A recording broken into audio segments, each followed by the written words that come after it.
Reforma tributária para o Simples Nacional. Você já parou para pensar como essas empresas serão impactadas? Pois vamos descobrir juntos. Bom, vou compartilhar aqui a minha tela com vocês para que a gente possa fazer algumas ponderações. Pois bem, nós temos aí a figura da União, do Estado e do município, onde nós teremos a substituição do PIS e também da COFINS.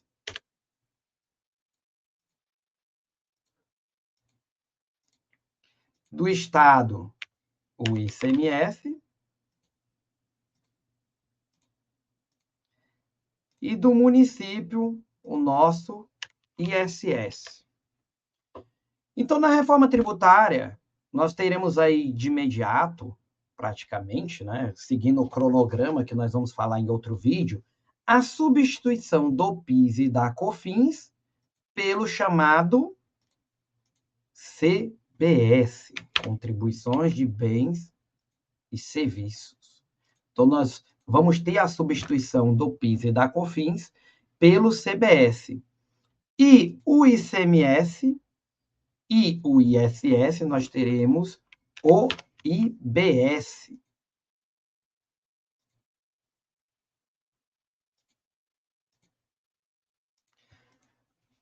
E esses dois, pessoal, eles vão formar o que a gente escuta falar por aí de IVA dual, como a nossa legislação bem fala.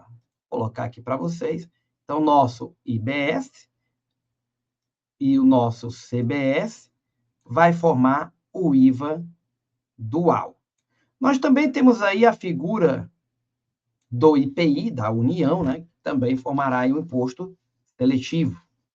Bom, e o que vem a acontecer com o Simples Nacional? O que nós podemos trazer aqui para efeito de interpretação?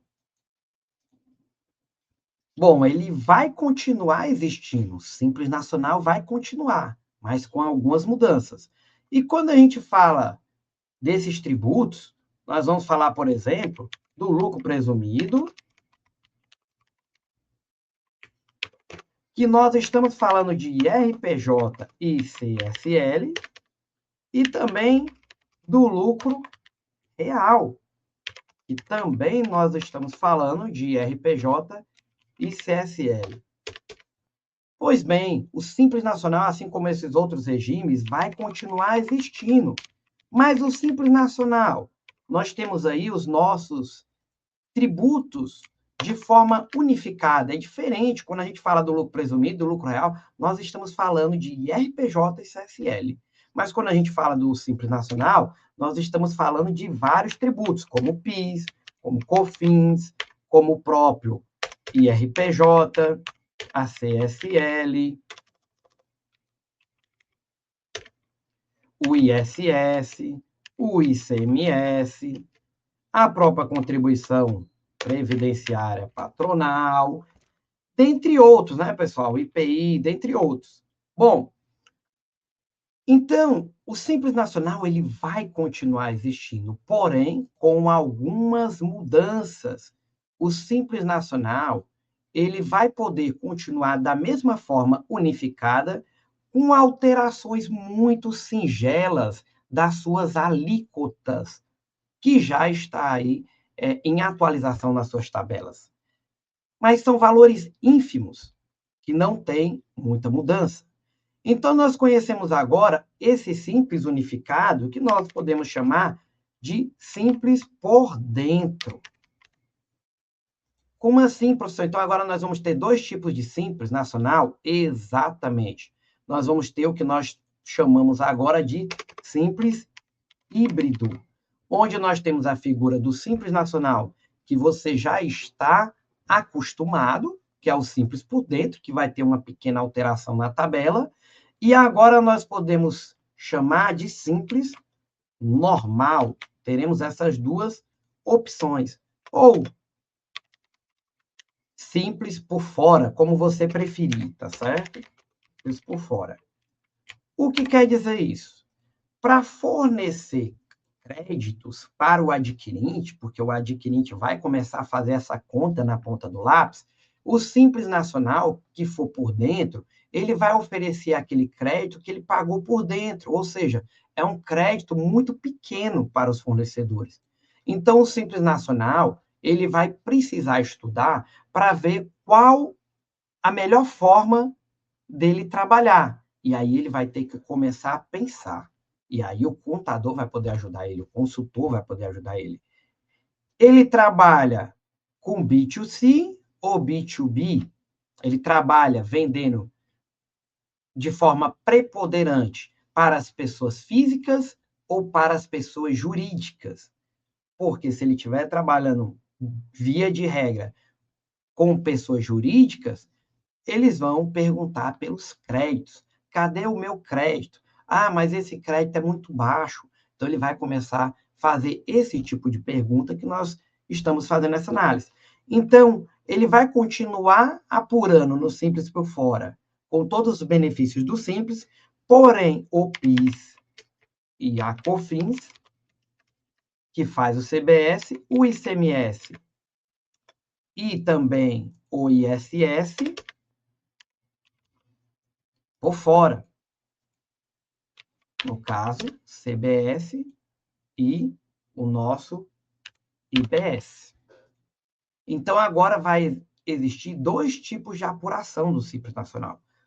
Dois tipos de opções, por dentro e por fora, onde nós vamos precisar ajudar aí as empresas a entender qual o melhor cenário.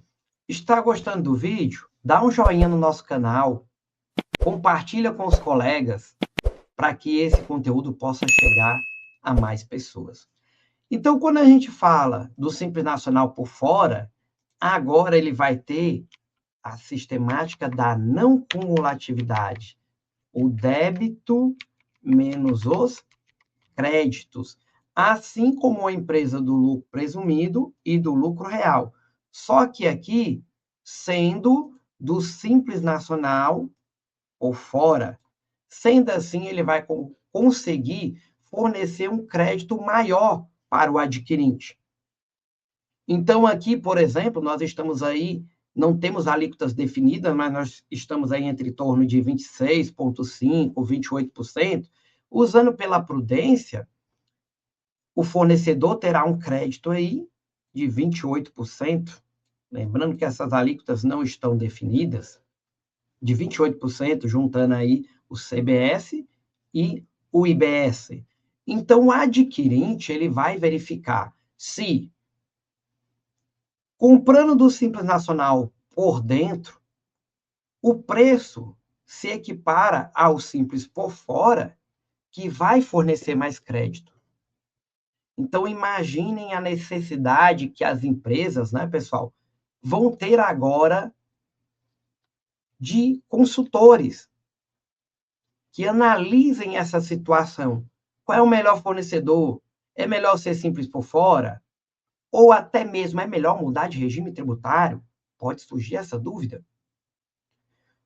De quem eu vou poder comprar? Eu vou ter que analisar quem são os meus fornecedores de forma preponderante, para que eu possa também, se eu for Simples por fora, me creditar desses valores, para que no final da operação eu possa pagar uma alíquota maior, uma alíquota efetiva, né? Ou seja, a carga final menor. Então, o Simples Nacional vai precisar fazer esse tipo de análise. Então, percebam o cenário que nós entramos. Nós estamos agora entrando no cenário que não é só tributário, é também negócios. Eu vou precisar entender qual a melhor situação, porque dependendo da situação que eu escolha, eu vou prejudicar o meu fluxo de caixa no momento. E nós sabemos que o fluxo de caixa é uma das principais preocupações aí do empresário.